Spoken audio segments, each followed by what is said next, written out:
1944년 작품인 사하라라는 영화가 있습니다.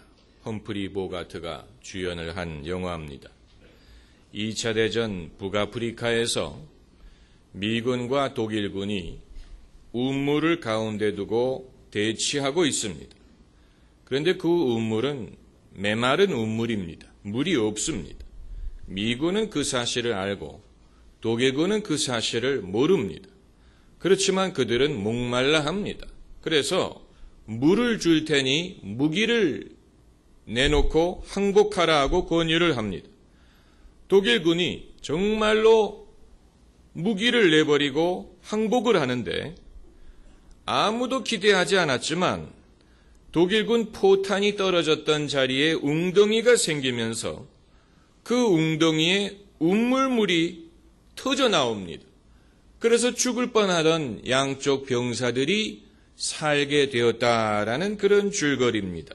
참 기적적인 일도 다 있지요. 말라버린 줄로 알았던 우물에 포탄이 떨어지니까 거기에서 물이 다시 솟아 흐르니까 하나님을 만나는 것은 돌에서 물이 나오는 것과 같습니다. 돌에서 어떻게 물이 나오겠습니까? 안반수라는 말이 있지만 그 말은 안반 위에 지하수가 고여 있다는 말이지 안반 자체에서 물이 나온다는 말은 아닙니다. 석수라는 말도 돌 위에 지하수가 고여 있다는 말이지 돌에서 물이 나왔다는 얘기는 아닙니다. 그렇지만 모세가 지팡이로 반석을 쳤더니 거기에서 물이 나와서 이스라엘 백성들이 다 마실 수가 있었다라고 성경은 말하고 있습니다. 물이 전혀 없을 것 같은 그런 곳에서 온 백성이 마시고도 남을 만한 물이 나왔다는 것입니다. 하나님을 만나는 것도 이와 같다고 보면 됩니다. 도저히 계시지 않을 것처럼 보이는 상황에서 하나님이 계시다는 것입니다. 절박한 상황, 그런 상황에서도 말씀대로 돌을 치면 거기서 물이 나와서 우리가 살 수 있지만 낙심하고 뒤로 돌아가면 목말라서 죽습니다. 하나님이 안 계시는 것 같다고 낙심하고 등을 돌리면 그 사람의 영혼은 실족할 수밖에 없는 것입니다. 눈에 보이는 것, 마음에 느껴지는 것, 첫인상에 좌우되면 안 됩니다. 첫인상은 늘 살벌하고 늘 삭막합니다. 눈에 보이는 것으로 하나님을 경험할 수 없습니다. 첫인상이라는 것은 늘 왜곡되는 경우가 많습니다. 예수께서 성령으로 충만함을 받으신 다음에 제일 먼저 가신 곳이 어디입니까? 광야에 가서 마귀에게 시험을 받으셨습니다. 이스라엘 백성이 애굽에서 나왔을 때 제일 먼저 들어간 데가 어디입니까? 광야에서 40년을 보냈습니다.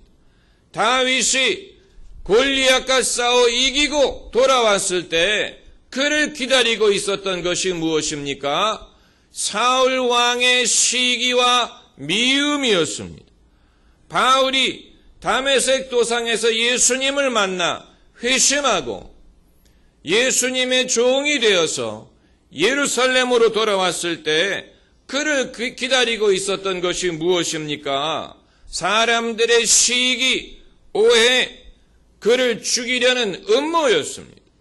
아브라함이 하나님의 명령을 쫓아 가나안 땅으로 갔더니 그를 기다리고 있던 것이 무엇입니까? 기근이었습니다. 그러면 하나님을 신뢰하지 말라는 얘기냐? 그게 아니에요. 하나님을 신뢰하고 믿음의 첫 발걸음을 내디디려고 할 때 첫인상에 좌우되면 안 된다는 것입니다. 눈에 보이는 것으로 하나님을 알 수가 없습니다. 육신의 감각으로는 하나님을 경험할 수 없습니다.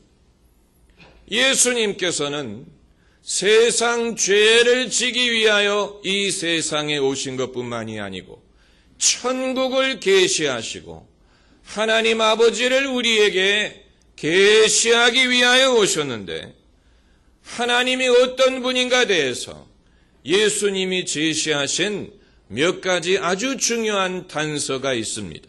하나님이 어떤 분인지를 알려면 예수님의 주신 단서를 주목해야 됩니다. 첫째로, 하나님은 은밀히 계시다라는 사실입니다. 마태복음 6장 6절에 골방에 들어가 은밀한 중에 계신 내 아버지께 기도하라고 하셨습니다. God who is in secret. 하나님이 은밀히 보시는 것뿐만이 아니고 하나님은 은밀히 계신다라는 사실이, 안 계시는 것 같은데 계십니다. 안 보이는데 계십니다.